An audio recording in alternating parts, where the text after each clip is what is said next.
உங்க சுஜி. இன்னைக்கு சுஜிஸ் கிச்சன்ல என்ன ரெசிபின்னு பார்க்கலாமா? சண்டே ரொம்ப ஸ்பெஷலான ஒரு மணக்க மணக்க மண் சட்டியில ஒரு மத்தி மீன் குழம்பு எப்படி செய்யறதுன்னு பார்க்கலாம்.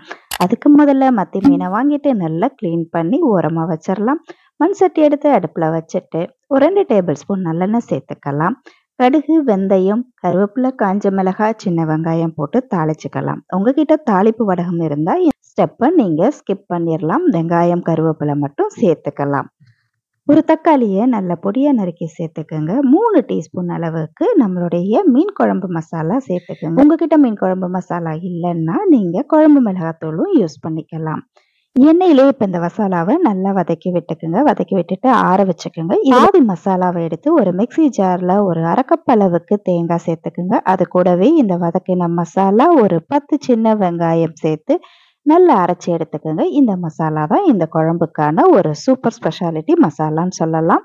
இப்ப திரும்பவும் அடுப்பு ஆன் செஞ்சுக்கலாம். ஏற்கனவே சட்டியில பாதி மசாலா இருக்கும். அது கூடவே இப்ப நம்ம அரைச்ச மசாலாவையும் எலுமிச்சப்பழ அளவுக்கு கரைச்சி வச்ச புளி தண்ணியும் சேர்த்துக்கலாம். இப்ப நம்ம கழுவி வச்சிருக்கிற மத்தி மீன் துண்டுகளை எல்லாத்தையும் சேர்த்துக்கலாம். எல்லாத்தையும் நல்லா தேவையான அளவுக்கு குழம்பு பதத்துக்கு கரைச்சி விட்டுக்குங்க. தேவையான அளவு உப்பு சேர்த்துக்குங்க. இந்த ஸ்டேஜ்ல உங்களுக்கு மாங்காய் பிடிக்கும்னா 1/2 மாங்காய் துண்டுகளை சேர்த்துக்குங்க. எல்லாத்தையும் நல்லா சேர்த்து ஒரு 10 நிமிஷம் கொதிக்க விட்டு இறக்குனா நல்ல மணக்க மணக்க சுவையான மத்தி மீன் குழம்பு ரெடி ஆயிடுங்க. ஒண்ணுமே தேவையில்லை. சும்மா சுட சுட சாதம், ஒரு அப்பளம் வச்சு சாப்பிட்டாலே அட்டகாசமா இருக்கும். இதே போல நிறைய மீன் குழம்பு வகை ரெசிபியும், மீன் வறுவல் ரெசிபியும், சீஃபுட் ரெசிபியும் நம்ம சேனல்ல நிறையவே இருக்கு. இந்த ரெசிபி உங்களுக்கு பிடிச்சிருந்தா லைக் பண்ணுங்க, கமெண்ட் பண்ணுங்க. அப்படியே அந்த சப்ஸ்கிரைப் பட்டனையும் தட்டி விடுங்க.